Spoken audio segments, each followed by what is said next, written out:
இவ்வுலகத்தில் இக்கதையானது கன்னி குமரியின் கதையாக அனைவருக்கும் விளங்கும்.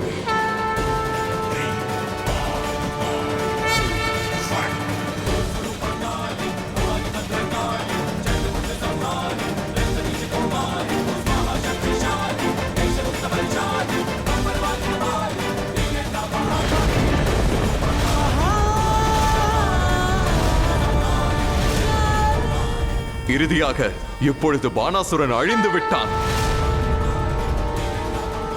இப்பொழுது இந்த உலகிற்கும் பானாசுரனிடமிருந்து விடிவு வந்துவிட்டது.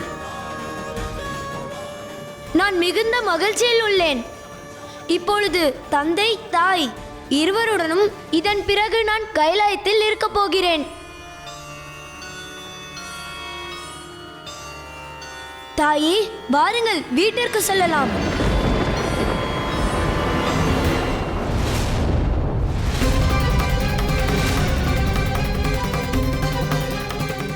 என்ன வயிற்று தாயே, வாருங்கள்.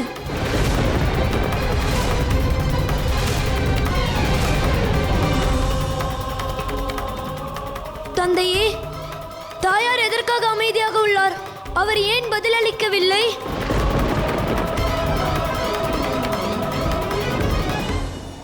என்னை பார் கௌரி, சாந்தம் அடைவாய்.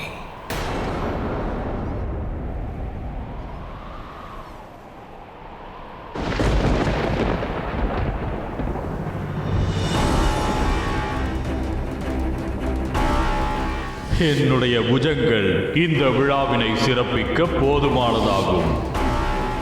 என்னுடைய விருப்பம் ஒன்றுதான். என்னை பெண்ணை தவிர யாரும் அழிக்கக்கூடாது. அதுவும் கன்னிப்பெண்ணாக இருக்க வேண்டும்.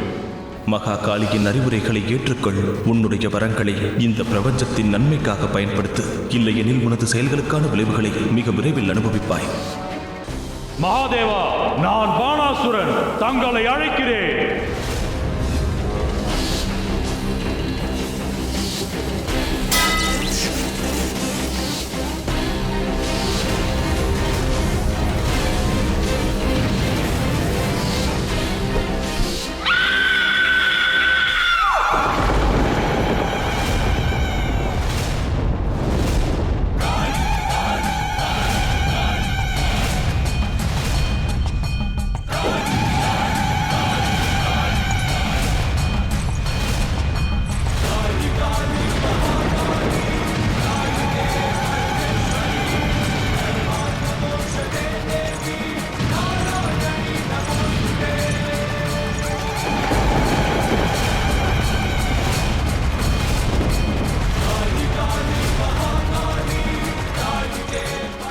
தாயின் கோபம் மிகவும் உக்கிரமாக இருக்கிறது.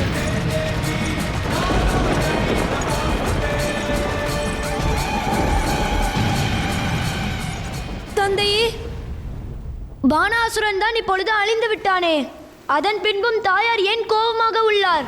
ஏனென்றால் முதல் முறையாக சக்தி மனித உருவிலிருந்து மகா காளியாக மாறியிருக்கிறாள். இதற்கு முன்பு தேவியின் ரூபத்தில் தோன்றிய அச்சமயத்தில் குரோதம் கொண்டு மகா காளியாக மாறியிருக்கிறாள். ஆனால் மனித குலத்திலிருந்து மகா காளியாக உருவெடுத்திருக்கும் இச்சமயத்தில் தன்னுடைய சக்தியின் ஞானம் பற்றி அறியாமல் இருக்கிறாள்.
ஓடுங்கள்!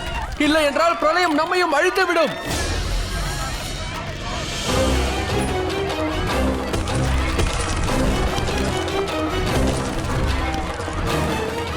தாயே, எனக்கு மிகவும் பயமாக உள்ளது. என் தமையன் வாசுகியிடம் அழைத்துச் செல்லுங்கள். மகளே, பயம் கொள்ளாதே. வாசுகி நிச்சயமாக வருவார். வா செல்லலாம்.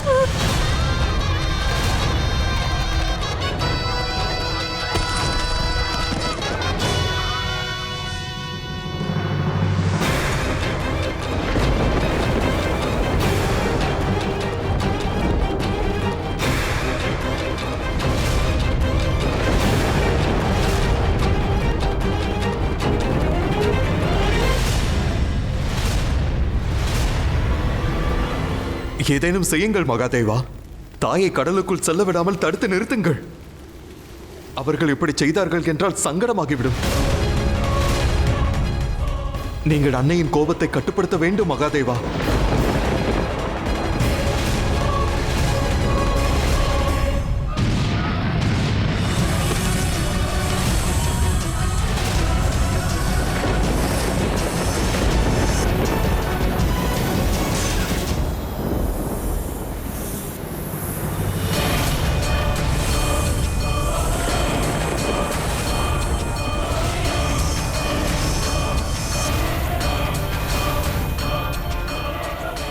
நாராயணரே, இங்கு என்ன நடக்கின்றது?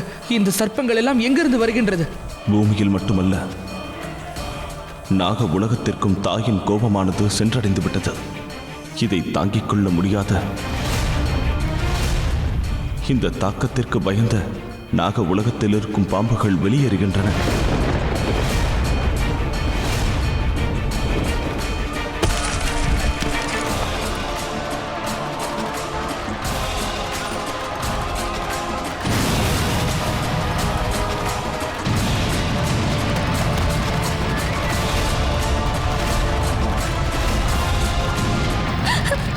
தமையா,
யாரேனும் வாசுகியை பார்த்தீர்களா?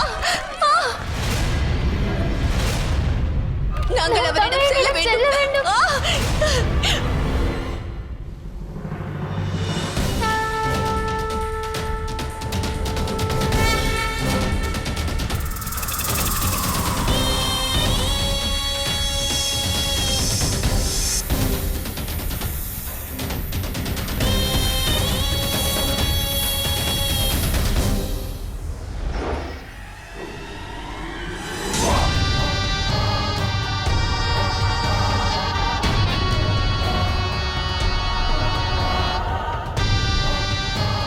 பிரபு, எனக்கு அனுமதி கொடுங்கள். என் குடும்பத்தை காப்பாற்ற நான் செல்ல வேண்டும்.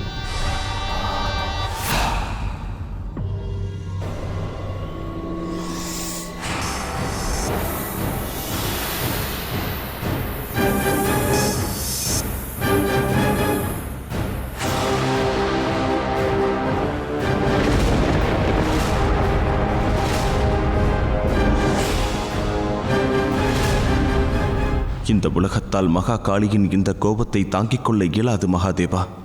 நாம் ஏதேனும் ஒரு வழியை கண்டுபிடித்தாக வேண்டும்.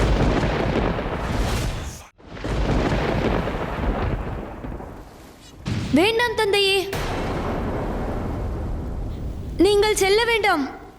ஏனென்றால் சென்ற முறை தாயின் கோபத்தை குறைப்பதற்கு நீங்கள் தங்கள் மீதே தாயின் பாதத்தை பதிக்க சொன்னீர்கள்.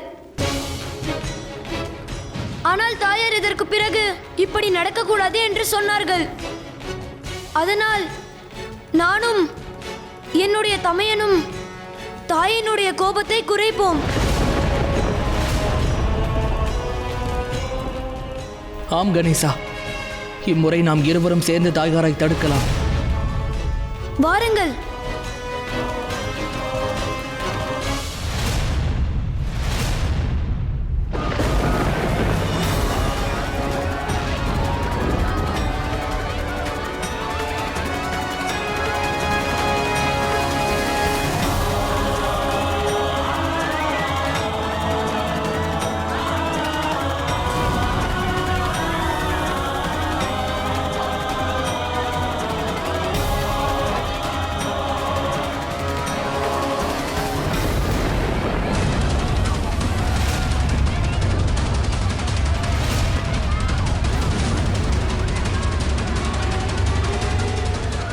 வேண்டாம் வேண்டாம்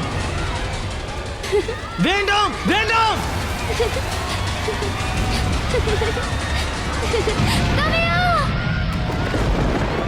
இல்லை இல்லை.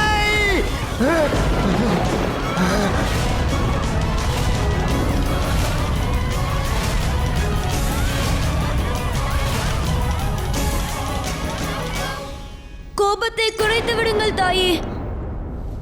நில்லுங்கள் தாயே.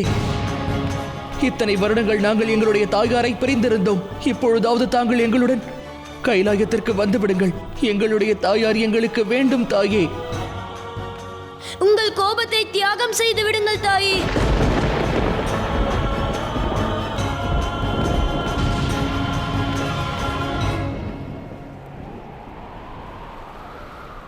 கௌரி,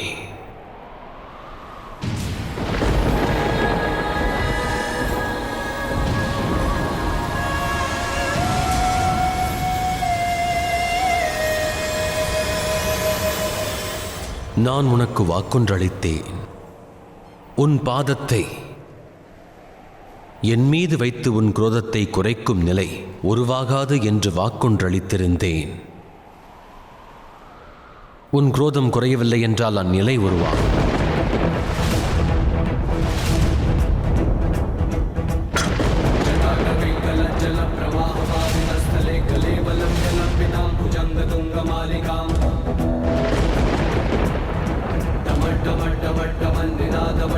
वयं चकार चण्डताण्डवं तनोतु नः शिवः शिवं जटाकटाः सम्भ्रमं भ्रमं निलिप्प निर्झरी विलोलविच्चवल्लरी विराजमानमूर्धनि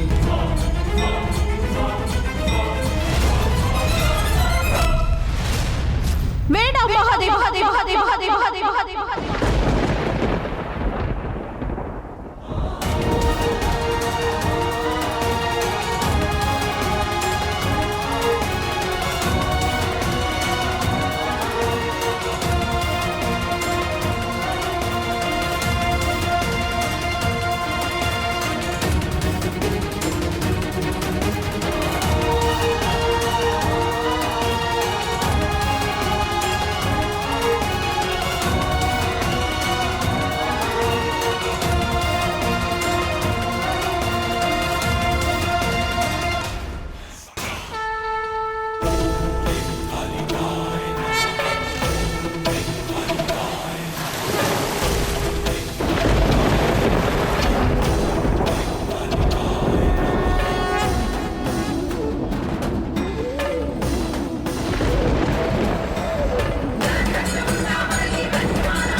நீ பெற்ற வரத்தை மதித்தது மட்டுமல்லாமல் பானாசுரனை அழிக்கவும் செய்திருக்கிறாய்.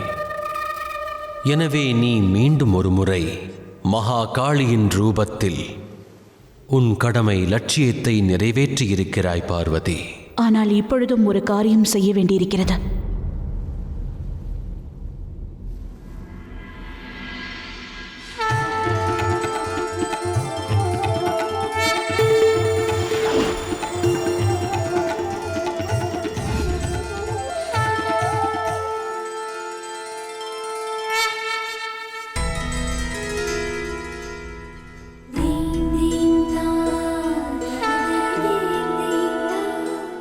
கண்களை திறக்குமாறே.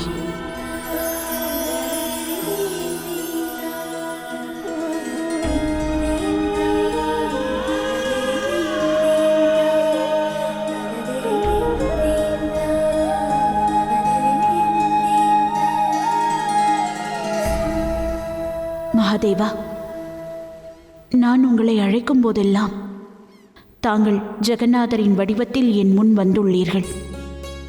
ஆனால் என்னால் தான் தங்களை யார் என்று கண்டுபிடிக்க முடியவில்லை.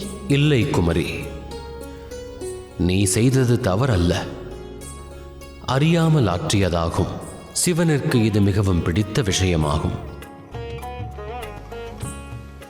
ஒரு நாத்திகனுக்குள் உண்மையான பக்தி மறைந்துள்ளது என்பதை நிரூபித்திருக்கிறாய். இதில் அவசியம் என்னவென்றால் சரியான மார்க்கத்தை அவன் அறிய வேண்டும்.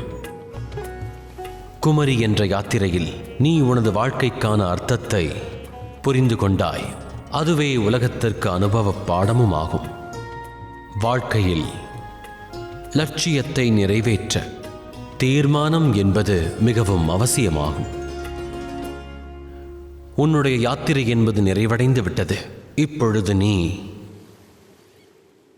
மகா காளிக்குள் சென்றுவிடு.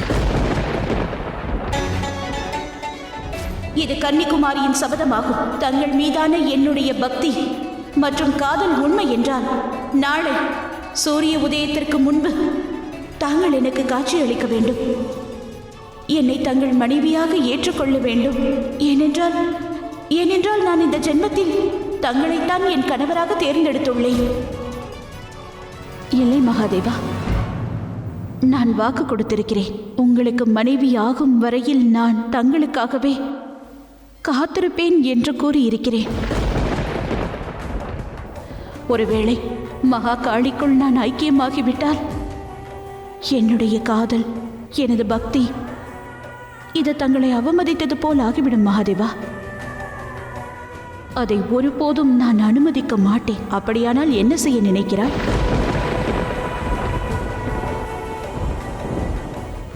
நான் இந்த இடத்திலிருந்து எப்பொழுதும் வரமாட்டேன்.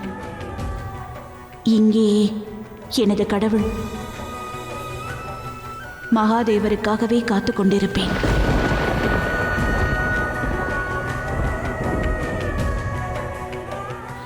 மகாதேவரின் மீது நீ வைத்திருக்கும் அன்பும் பக்தியும் இந்த பிரபஞ்சத்தின் அனைவர் நினைவிலும் நிற்கும். அதோடு உன்னுடைய பெயரில் இந்த இடத்தில் ஒரு கோயிலும் உருவாகும்.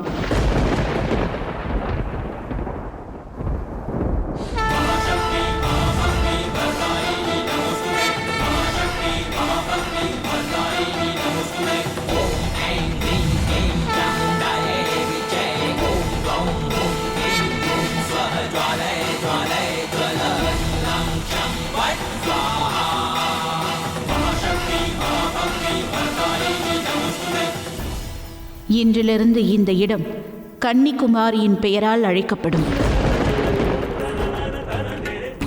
உன்னுடைய மகாதேவரை அடைய வேண்டும் என்ற எண்ணம் நிறைவேறாமல் போனாலும் இந்த ஆலயத்திற்கு எந்த பெண் வந்தாலும் அவளுக்கு பிடித்த வரன் அவளுக்கு நிச்சயம் கிடைக்கும். ஆம் குமரி, நீ மகா காளியின் ரூபமாவாய். உலகில் நீயும் தேவியாகவே கருதப்படுவாய். கன்னியாகுமரி என்றும் அறியப்படுவாய்.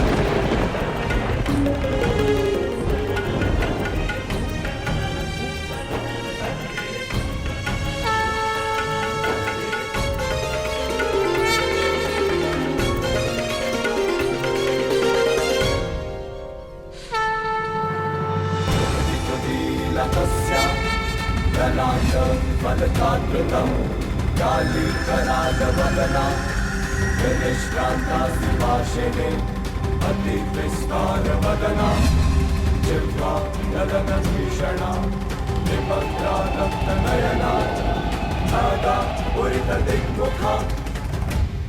வாருங்கள் மகாதேவா. இதன் பிறகும் காத்திருக்க விரும்பவில்லை. நான் என் இல்லத்திற்கு கைலாயத்திற்கு திரும்ப வேண்டும். மகாதேவா, வாசுகி ஏன் உங்கள் கழுத்தில் இல்லை? எங்கே மகாதேவா?